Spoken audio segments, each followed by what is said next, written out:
you're my wife until the ink dries, and I don't get to take away everything from him. So that was a message to me that he was going to continue to come over and key in when he gets ready to, because we live, our homes are back to back to each other. We share a backyard.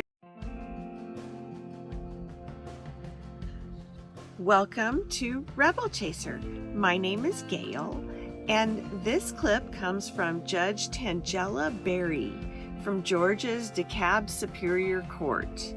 And the case is a woman taking a PPO out on her ex-husband, and she's got some pretty good reasons for it. Let me know what you guys think. All right, this is Pamela Little versus Mariel Lentrius Little. I have that you're both pro se, is that correct? Yes, ma'am. All right, both of you raise your right hand. Do you solemnly, I can't see you, there you go. Do you solemnly swear or affirm that the testimony you're about to give to the court is the truth, the whole truth, and nothing but the truth to help you God? I do. Yes. All right, so let's see what we have. Your Honor, may I ask a question? Divorce without minor. I'm sorry, did someone ask me a question? Yes, me, Mario Little. Uh-huh. I want to ask you a question because we did a settlement agreement. We agreed upon everything. And I walk in here today and all of a sudden it's a TPO. The last TPO happened 5 months ago and it was thrown out. Well, it wasn't, no one perfected service. So I didn't get that TPO. And so my question to you is, if incidents happen within a marriage or outside of a marriage, shouldn't it be recent if a TPO is valid? A recent I don't know. What's the reset for, you said? Huh? Because at the call of the calendar, you said, I'll give her what she wants. Now you're saying right. You want to set it to contest it? No, I don't want to contest it. I just didn't understand because it's in the agreement. Restraining order, if I look at number 6.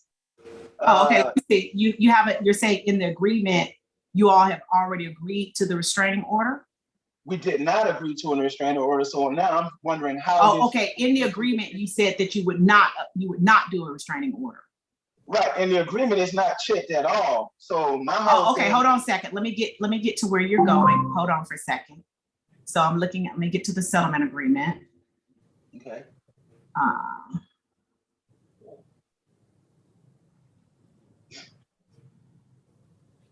Okay, so what page are you on that you're asking me to look at? Number 7 of 8. 7 of 8. Yes, ma'am. Restraining order. Okay, that's right. You did not check it. Right. So if it's not checked, how can it be implemented now is the question. That is a very good question. Let me hear from Ms. Little so she can tell me why it was not checked. Yes, ma'am. So when I initially started the process of getting the divorce, there was no need, and he and I had agreed to be civil with each other. And then after that, I ended up having to seek a TPO because he continued to enter into the residence. And on 2 occasions, which I mentioned to you briefly when we met the last time, that there was a sexual use. We were talking about consensual sex, and I said there was non-consensual. That happened on 2 occasions. And so I had to leave my home that I've been in 28 years. I left my home and had to seek a residence somewhere else. And you're saying this occurred after the complaint? This occurred after we put the divorce decree in. So you're saying after you all agreed and signed everything off, then yes. That incident occurred? Yes, ma'am. It occurred August, and I have the case, the civil action case number for that. So you had so you tried to get a TPO, and you're saying Mr. Little is saying that the court denied that TPO. They could not serve him, and they tried several times to serve him. So when we came back, I think I remember that now. Yes, ma'am. And you told him to consider himself being served. So when I went back to court, that judge said, well, we couldn't do that. So and I think I rescheduled it so that you would be put on notice, and so that the matter would be done with you on notice. So you were on notice when we were here last time that the court was going to consider that issue. So The settlement agreement, you're correct. Generally, it resolves all outstanding issues, but the court can do what's in the best interest. So I can go, okay, they resolved all those outstanding issues, but there are certain things that they did not touch for a valid reason. One is it didn't exist at the time they created it. And that's a valid reason. But I still can't do it if you're not on notice that that matter is going to come up. So what I did was at the last hearing, I put you on notice that that's what the court was going to consider, because it's an issue that can be handled in a divorce case, but it just wasn't, you didn't have notice of it.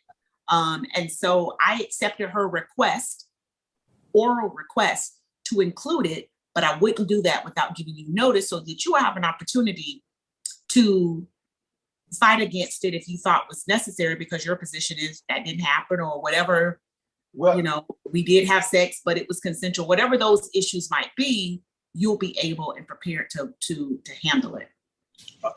Okay, so when the case came up, I don't know what happened at court, but you said, Mr. Little, you be prepared to either defend yourself or come in and settle an agreement. And what happened was she sent me an email when she was on the TPO. Well, let me just stop you, because you said you wanted to ask me a question, which I thought was something simple like, oh yeah, yeah. Well, no, wait a minute. You're going into the meat of a case, which means I need to go and do my formalities like I normally do, because your question wasn't procedural. Your question is on merit.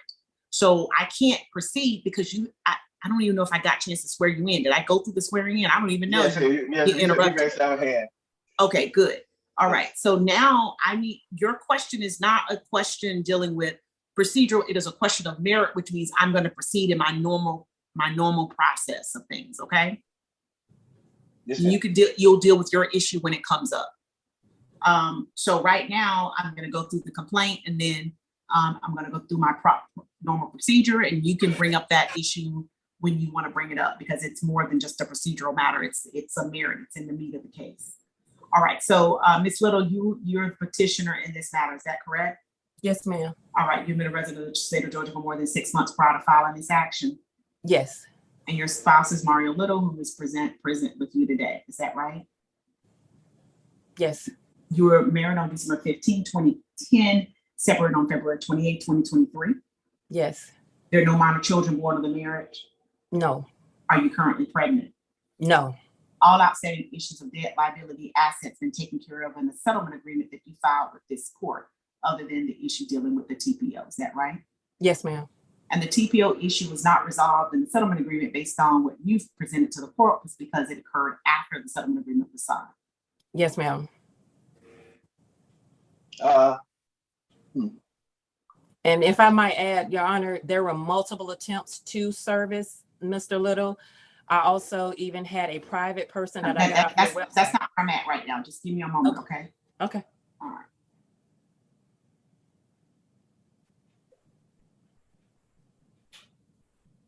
All right, and Mr. Little, you were served on this case and consented to the jurisdiction of this court. Is that right? For the reasons of getting a divorce and a settlement agreement, yes. I don't know other reasons there could be. You either exactly, because I'm getting hit. I'm getting hit with a TPO that I didn't agree It doesn't matter. The TPO is a part of your case. I mean, if your position is I have jurisdiction of the divorce, but I don't have jurisdiction of the TPO, what's the analysis for that?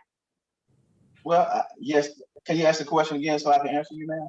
Did you consent to jurisdiction of the court for the court to resolve all issues? I consent to jurisdiction of the court. All right. And you actually live in DeKalb, so I have jurisdiction regardless, right? Yeah. Okay. All right then. And with regard to the settlement agreement, you're satisfied with that, other than the issue dealing with the TPO. Is that correct, Mr. Little? Yes, ma'am. All right. All right. So with regard to the TPO, Ms. Little, what are you requesting and why? I'm requesting that the TPO be put in place because of my safety. I have had to leave my home. I left April the 19th after 2 incidents where there was sex involved, and not against it was against my choice. And because it's always a civil matter, and Mr. Little even said to me, "You're my wife until the ink dries," and I don't get to take away everything from him. So that was a message to me that he was going to continue to come over and key in when he gets ready to, because we live, our homes are back to back to each other. We share a backyard. And so is that so? Was that that's the because you problem. both own two properties and you split them, or it just happened that you both? No, I've been in that house for 28 years, and the house that he had where he is now, he's been renting that house for several years, I think. Okay, so when y'all separated, he got the house behind you. Yes, ma'am. And was that an agreement that you all like, we're raising kids together, this makes sense, or did it just happen to be that was the house you chose? That was it. He worked it out with the lady that lived behind us. That's just the house he chose. Okay, it has nothing to do with your concern about the TPO, that is, he's stalking or anything of that nature. He just happened to get that house. Ma'am. He just happened to be there, and okay. My concern is that's okay, and he's not stalking you, watching you, or anything of that nature. So the fact that he lives behind you is not of concern. You just don't want him to cross over. Oh, right. It is of concern. The concern for me is that he has made statements that that question my safety and my family's safety from the house where he is. I never wanted to make it where he didn't have a place to stay. I just need him to, us to be able to separate and me be safe at my home, 2107, which is next door. And because he would come in, I wasn't able to do that. So I had to leave my house, and I've been paying for that house and paying for another place. And financially, it's not doable. Your Honor, may I speak? So what, you're paying for two places? Yes, ma'am. I had to leave my house, so I still have to. I have a mortgage on that house, so I have to pay for that house. That's behind. It's empty. It's been, yes, ma'am. It's been empty for 4 months now. And then I'm paying the person that I'm staying with now. I give them money to stay here because I'm staying at somebody else's house, so I can't stay for free. Okay, so the people, is someone living in your home now? No, my house is empty. Nobody lives there. I see. And you're paying money to the house that you're living at now because you're afraid for your safety because you don't have a TPO. Yes, ma'am. Now, if you got the TPO and he remained behind you, would you move home? I would move home, but when I'm coming back with more features on my house. I've had to add more cameras. I'm adding additional stuff on the inside of my house to try to keep myself safe. So I'm spending money to try to make myself as safe as possible because I only owe 2 more years on my house. I don't have another place to go other than be homeless. Okay. May I say something, Your Honor? No, sir. Just give me a moment. I promise you okay. Opportunity, but don't try to rush me. Let me get all my information from Ms. Little, and I'm gonna give you the same time, okay? Okay. All right. Okay. So, and how much money are you paying to the other house, to the person that you're living with now? I'd give them just $200 every 2 weeks. So $400 each month. $400. Okay. Mm-hmm. All right. And the person that you're living with, I'm just wondering, is that person is it aware of your circumstances with your other house? Like you can move out at any time to go back home? Yes. Like no one's holding you. You don't have a lease or anything to this? No, ma'am. No. Okay. Great. All right then. And now tell me what happened during the time when you said that he came in and said you're yours until the ink dries. I had just had a surgery like a month before, so I was at home recuperating. He keys into the house because he had keys still to the house. He would key in, and he came to me and he said that he was going to F me, and I said, he kept pulling on my hand to try to pull me up out of the chair. And I said, stop before you hurt me, because I had just had the surgery to have my shoulder replaced. I said, stop before you hurt me. And he said, no, we're doing this. And I said, you do know what this is called, right? And I said, this is rape. And he said, well, so be it. And he grabbed me by my hand and took me up the steps. And then when we got on the bed, I cried. I was crying the entire time. So when I wouldn't stop crying and I wouldn't take off my clothes, I have a gun that he gave me. It's always kept on either the bed or either the nightstand. He grabbed that, and it's in the documents that I wrote for the TPO. He grabbed the gun, put it in the pillow, and said, "Get in the middle of the MF bed now." And that's exactly what I did. And he got on top of me and he had sex with me against my will. And then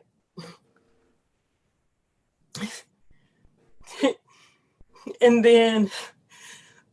then when I cried, I continued to cry the entire time. And he stopped in the middle and he said, "Really, Pamela?" As if I was supposed to at some point enjoy it. And so then he finished, he got up and he gave me a cloth to wipe myself off. And he did that a couple of times for whatever reason. He came and he laid in the bed. I got up and I went into my office and I started looking for places to go. And I remember him yelling in there, "What are you doing in there?" And I said, I'm doing some work. So the next day, he ended up going home sometime throughout the night. But the next day, he called me to let me know he didn't go to work that day. That was that Monday. And so that night I had ordered more cameras so I could put in my house because it was going to be my word against his word. I also sent you videos where you can see where he has actually been keying into the house, and you can hear how aggressive he is when he is coming into the house. And then on that Tuesday, I think the stuff came that I ordered. I didn't get a chance to put my cameras up before he came back over. This time he did the same thing again, but this time he didn't have the gun because I hid it. But this time he had a USB cord that I had on my nightstand and a cloth. He said, "I want to tie you up. I want to tie you up. I want to see how this. I want to see how it looks when you tied up." So he kept trying to wrap the cord around my arms. And when I knew I had to leave, he said, he actually took the cords and wrapped them around his hand. And he said to me, "Now try explaining this."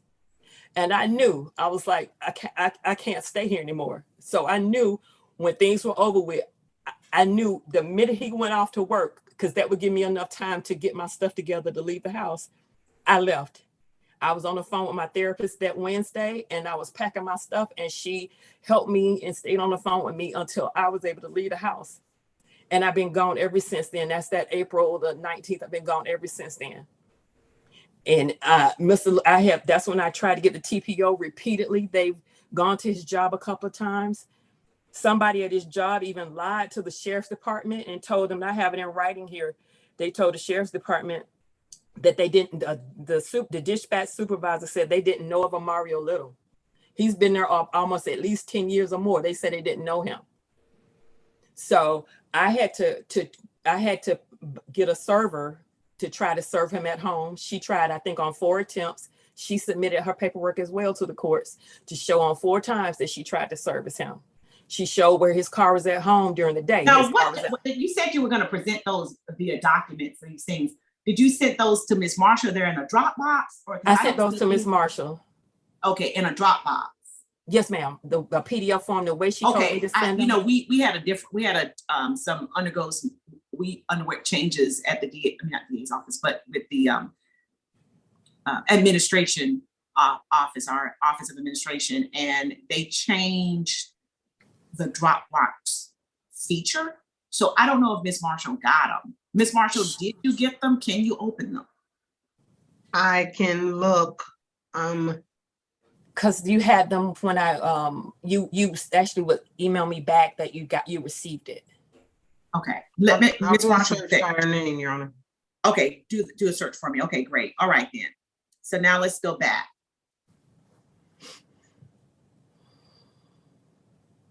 Okay, go ahead and tell me now. You said that you the 4 times we tried to have him serve. Well, I'm sorry. Yes, the 4 times. The 4 times from the server that I had to pay out of pocket for. She still wasn't able to serve him. But I also went through the sheriff's department and they tried to serve him.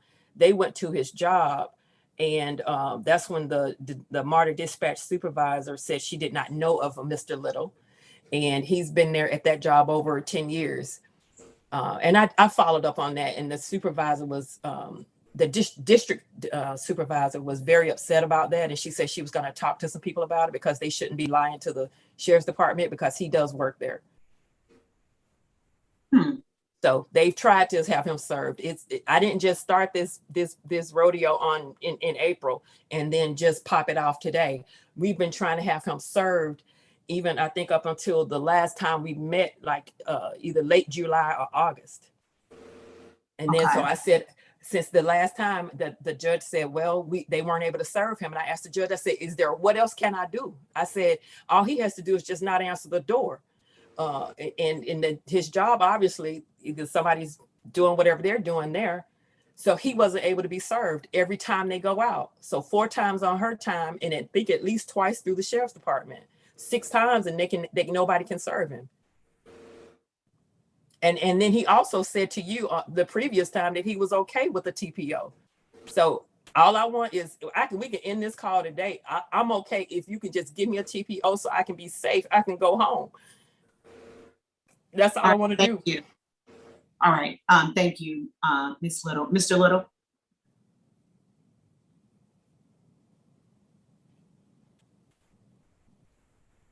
You need to unmute.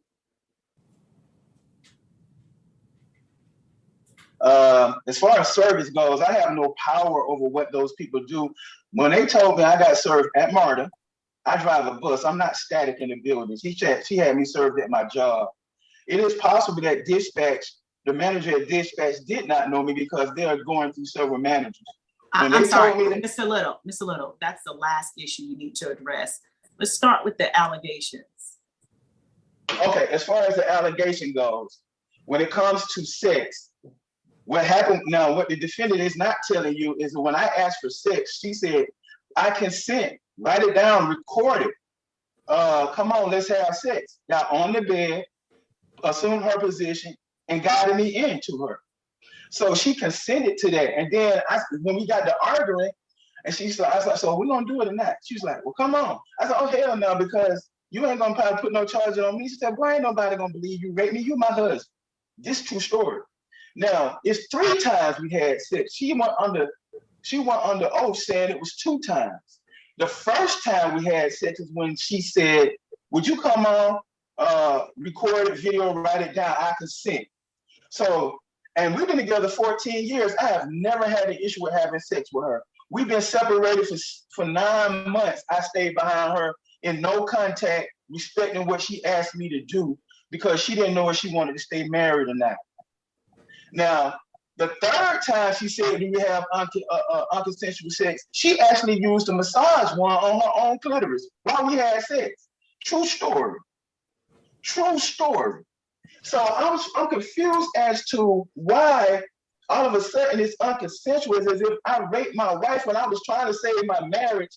And what I told her was, I'm not letting you go. I told my counselor, well, we're having sex, because he was like, how are things going? I said, we're having sex. He said, whoa. You're having sex? He said, what was the grounds for divorce? I said, irretrievably broken. He said, you can't be irretrievably broken if you're having sex.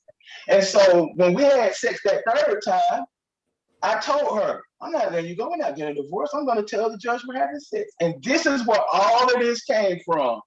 Because when you asked her, are we still actively having sex? And it was only 2 months from the time we filed for divorce and we got on your calendar. I know how we got on your calendar too. But when we got you said, I usually don't give out divorces this early. And then you said, have you had sex? And she said, yes, but unconsensual. Because she didn't want to take accountability for her choices while we were getting this divorce, because it would derail the divorce. That's what's truly happening. She's not, and I don't want to hurt her. I don't want to do nothing to her. I was trying to save my marriage because she came and told me that I want a divorce because I need to find myself. I need to work on my childhood issues. We both have codependency issues and abandonment issues. And so I couldn't say no to her. I said, okay, babe, we'll get a divorce. And so I kept the keys to the house. Everything stayed the same. It was just she wanted a divorce to deal with her own mental issues. And this is what happens. She has abandonment issues. She do the push and pull. I have abandonment issues where I abandoned myself trying to save our marriage. I did not go, when I went over there on that video where I had said I had keys, it was because she was stoking the flame saying, you just had to kick the door in. I went over there like pissed off, like, you know, I got keys. Why I need to kick the door in? Why do I need to kick the door in? And I stayed away from the house with keys. And if she played all the videos in its entirety since we filed for divorce, it'll see me coming over there amicably. It'll see us coming eating dinner together. It'll see me taking out the trash. I was still doing husbandly duties as if I still stayed there. That was our marital home before I did separate and come to this house. And that was a tradition of 3 years. I've been staying in this house and she stayed in that one. And we would come between the two houses on her off days. And then on my off days, I would go over there.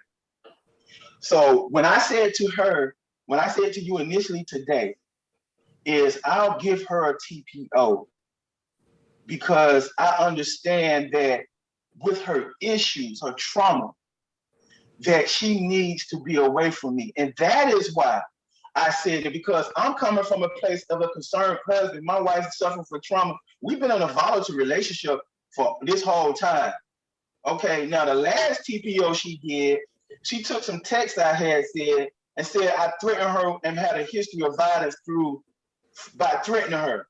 The truth of the matter is I was divorcing her. I filed for divorce, got it on e-file and everything. And she said I threatened her with sex because I said, come over here and fuck me. And then she said, oh, you're going to threaten me with sex? I said, you really think that doing this is going to get you what you want? And it's because she wouldn't cook for me. We had discussed her cooking for me that day. She was withholding sex from me. She wasn't taking care of herself. She wasn't taking care of the house. And I got fed up with all of it because I'm like, you're not meeting your wifely expectations. And so when I went over there and wanted to have sex with her,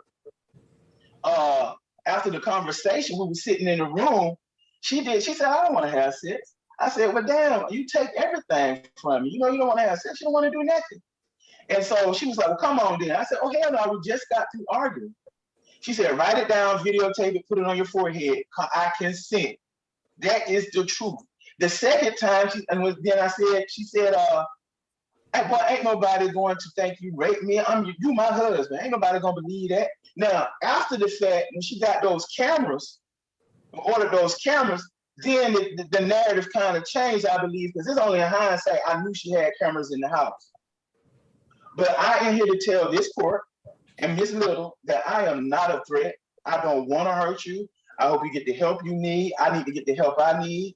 And we can be still, because we came into this strictly for me being concerned for my wife's mental well-being and mine.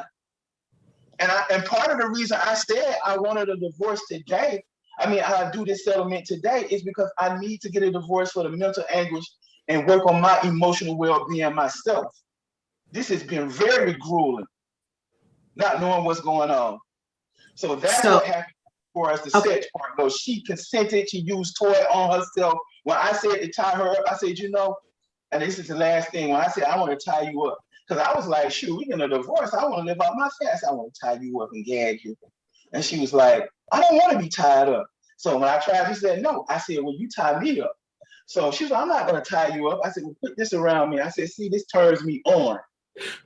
I said, this turns me on. And then she said, no, I don't want to be tied up, but we can have sex. And you can be aggressive as you want. But I said, baby, I don't want to be aggressive with you. I would rather make love to you. This is the truth. She said to me, you can be aggressive as you want to be. So when I asked, I said, do you want to use the wand? She said, yeah, why not? And she put the wand, and when we had sex, she put the wand on herself.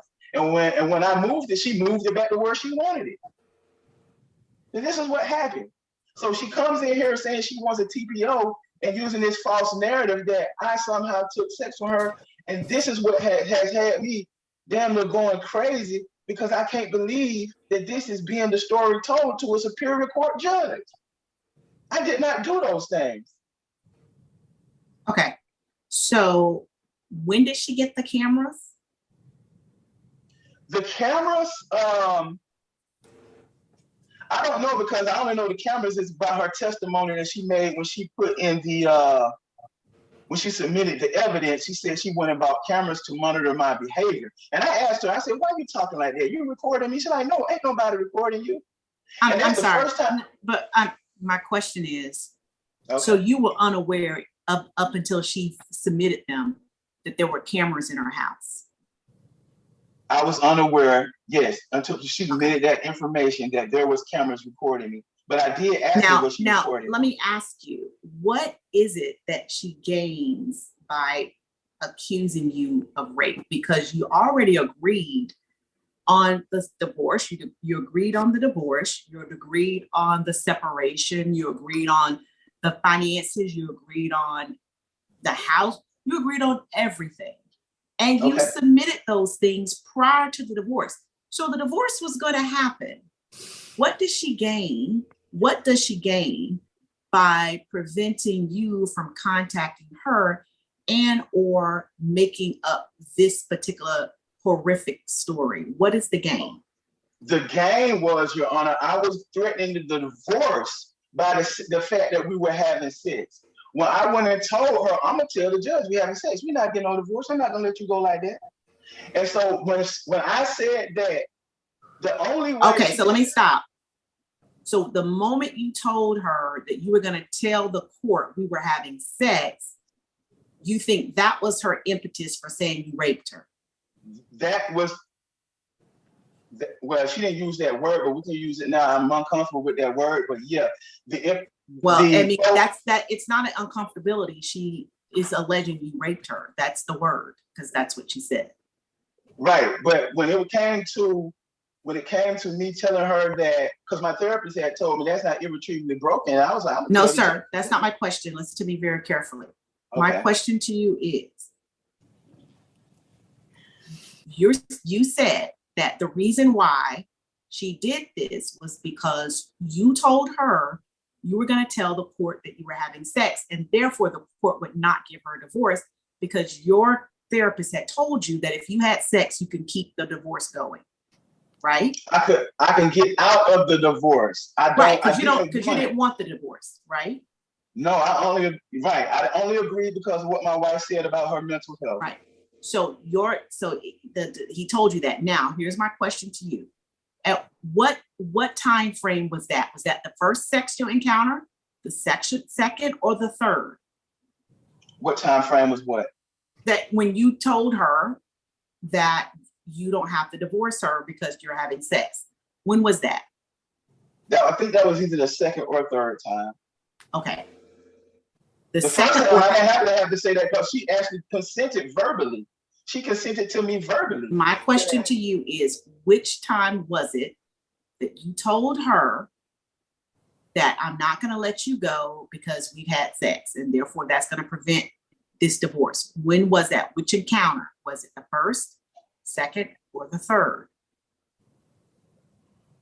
I think it was either the second or the third. I'm not sure, because the instances happened within the same day. It was two times.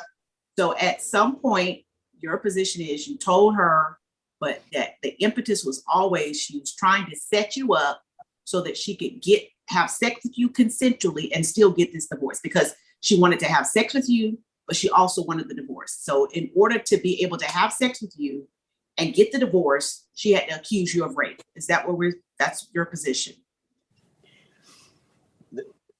Because she had sex with you a third time after she was aware that you were trying to not get the divorce by saying that she had sex with you.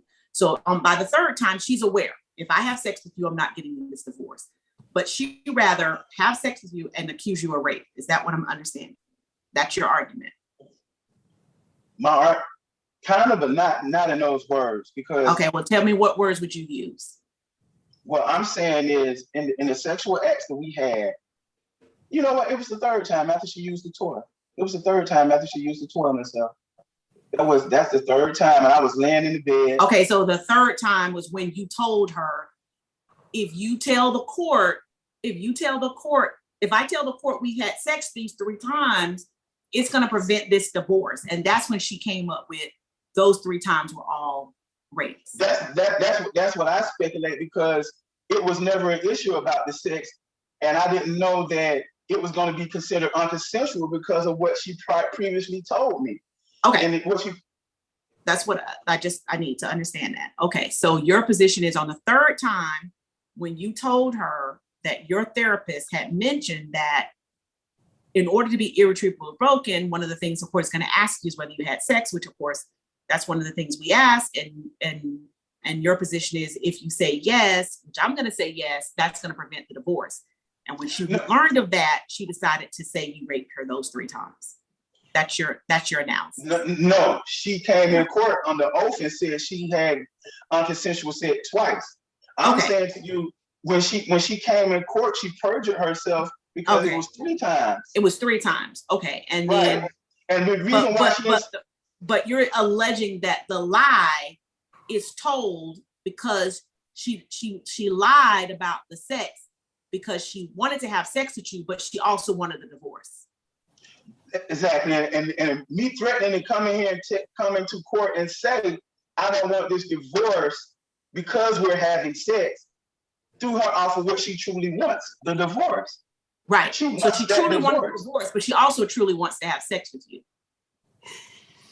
I think that she wanted to make me happy.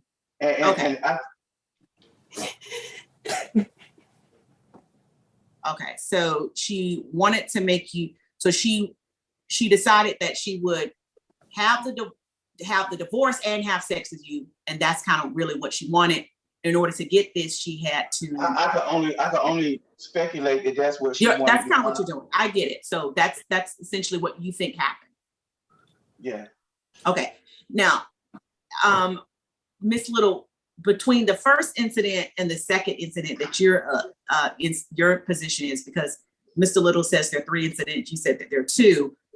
Between what time did the cameras come? Before this first, second, third? When did the cameras come? There were 2 incidents. We've only had sex twice since I filed that paperwork, and both times were unconsensual. Okay. The camera I bought, he did that on the 16th. I ordered the cameras on either the night of the 16th or the 17th. They came on the 18th. And what he don't know is that I never said I put the cameras up because I didn't get the chance to put them up, because he came back again and I didn't get the chance to put them up and or use my door thing because he just came right on in the house. Okay, so the first incident happened on the 16th. When did the second incident happen? The 18th. I think that's that Tuesday, because I left that Wednesday.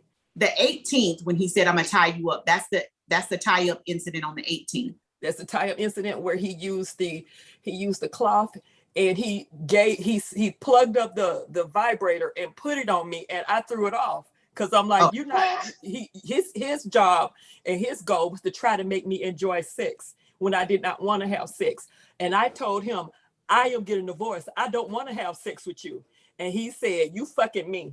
Those were his exact words. You fucking me.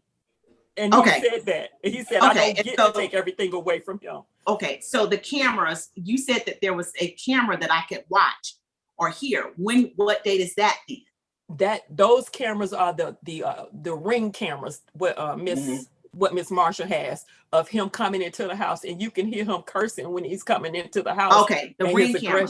That's separate from the cameras that you bought on the 17th. Right. Yes, ma'am. And on the Ring cameras, that is, what date is that? The 18th or another day? It's another day, and I'm not sure because I sent those over to her. All right. So the cameras in the house, you had there's nothing capturing anything in the house because you didn't have a chance to set them up, but you bought them and you just didn't set them up. But the Ring camera captures him trying to come into the house on a separate occasion, wherein the court can hear what you consider to be his kind of mens rea when he comes to your house. Right. He comes in aggressive.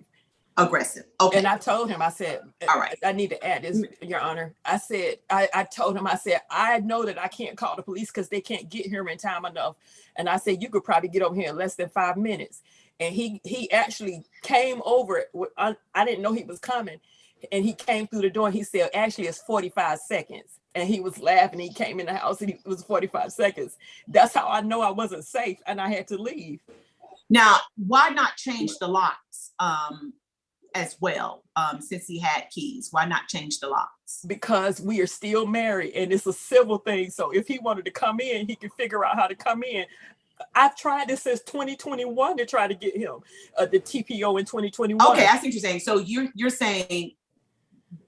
saying that you didn't change the locks because of the divorce, that they told you not to change the locks, or you didn't change the locks because you couldn't get him served? I couldn't get him served. So he could just, when the police show up, you know what they tell me? When they show up, we'll help you leave. So I ended up having to uproot and leave. And I've had to do that before. Last time I was gone like 30 days. This time it's been 4 months. And I'm having to pay every time I have to leave. I'm not leaving because I mean, that house is sitting empty. I'm not leaving just because. There is a danger to me. I'm not making this up, and Mr. Little know this, because when he said the last time I left, he said I had a gun trained on that house. I was waiting on somebody to move. Oh my God. Okay. I'm sorry, Mr. Little, you're gonna have to hold your Oh, okay. All right. So give me a moment now. Miss Marshall, did you find the Ring camera? Yes, ma'am. I just sent it to you. Can you share it and just play it from where you are? Are you talking to me, Your Honor? Mm-hmm. Can you just play it, share it, and play it? Let me see. I don't think I've ever done share screen before, Your Honor. I don't think as well. If you it's in an email, so let me see. Okay. Yeah. Now click on it when it's playing in its own window.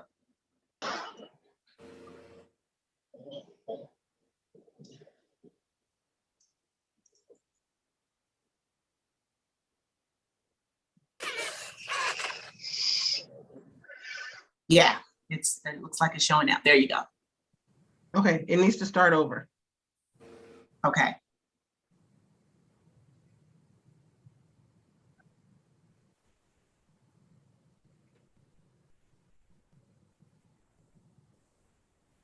There's no volume on it.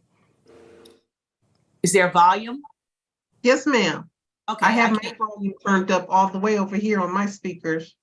Oh yeah, I can't hear anything. Can you try it again?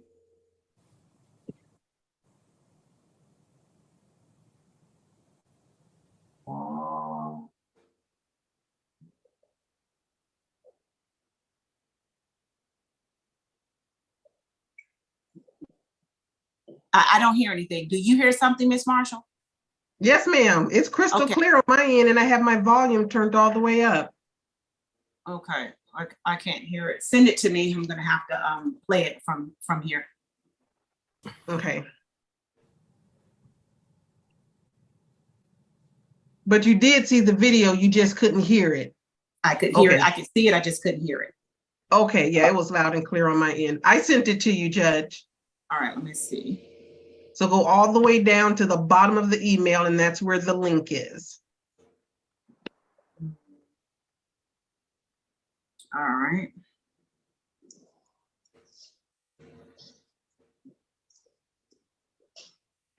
The title is Evidence April 15th is in the subject.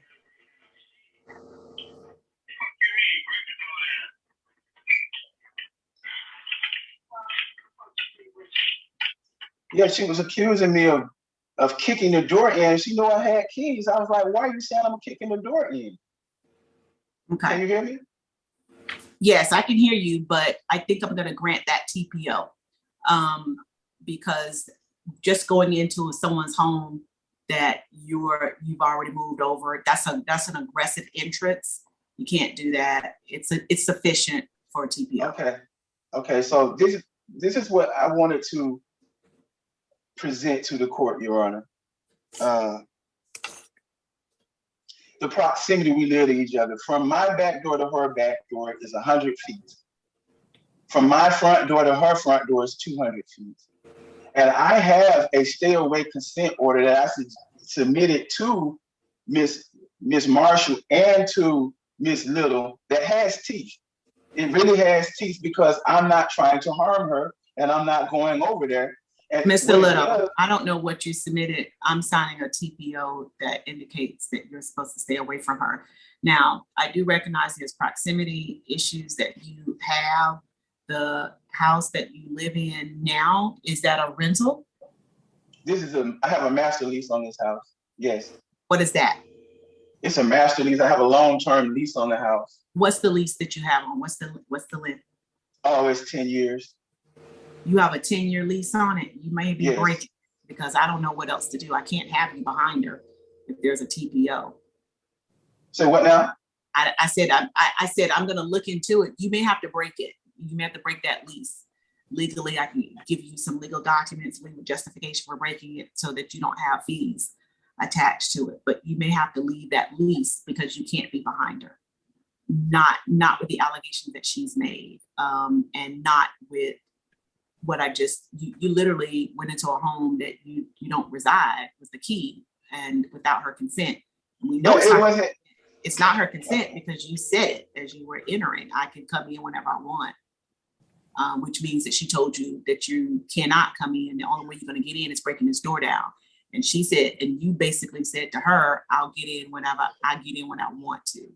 And you can't do that. That's only because I had the keys. I returned the keys to her, Your Honor. Yeah, that's not the way. returned those keys Mr. to her. Little, you don't return keys with the language and how you aggressively enter someone home who's already indicated they don't want you there. You don't see that, Mr. Little? You don't see that? You don't see this video. You don't see this video as being a negative presentment of you, and it is also consistent with the very things that she's already said, that you're aggressive when you come into the home that she's told you not to come into. You don't see that? Okay, so we do it. No, I'm TPO. asking When do you. I have to move? Mr. Little, Oh, I'm sorry. do you see it? Do you see I don't this see it. video you don't see this video as being aggressive? I don't see the video as being aggressive because something she sparked that before I got there during the conversation we had on the phone. What That's what I'm possibly saying. I came angry because she said I had to kick the door. I was like, why are you talking about me kicking the door? And I got a key. I'm not. Well, why would kicking she no door mention in. that you have to kick the door down if she? Because You're making. I don't know. All I can tell you is this is what I know for certain.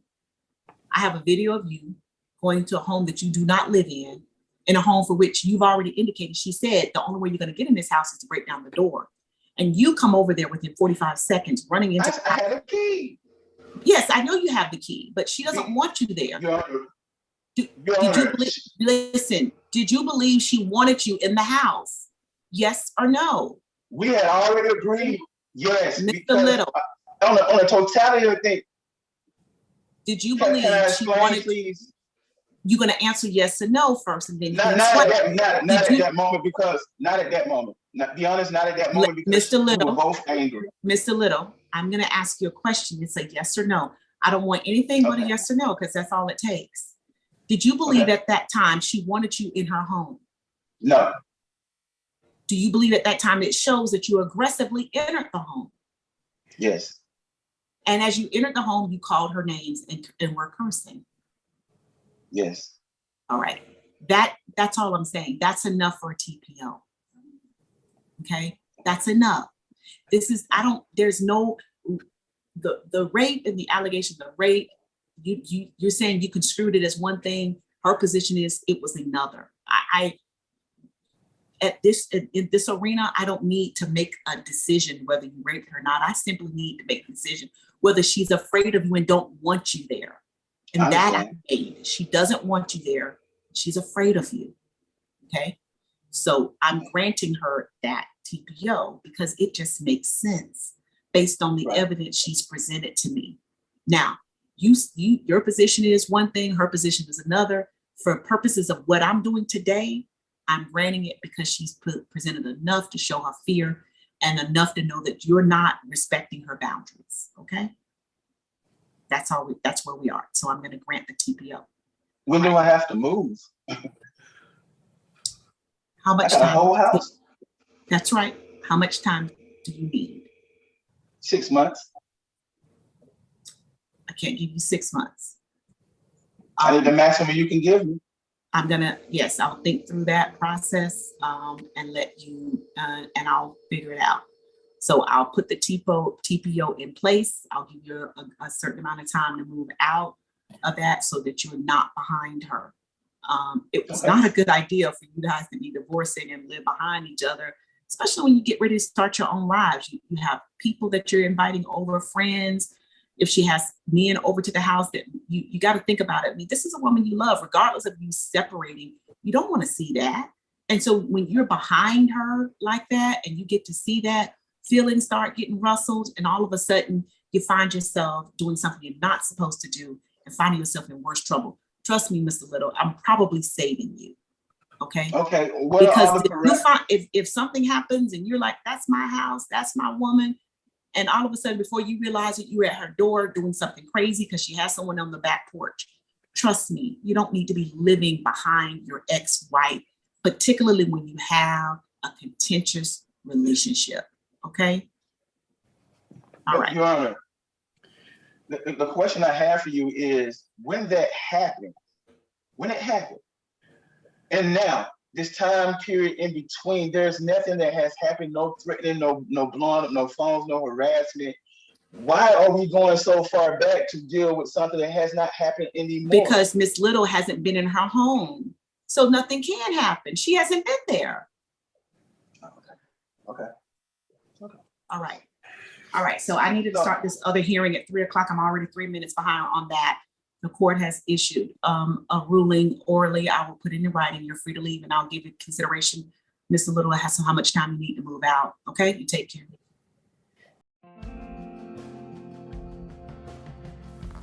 Well, I am glad she got the PPO. I think the only reason he moved behind her was so that he could keep an eye on her.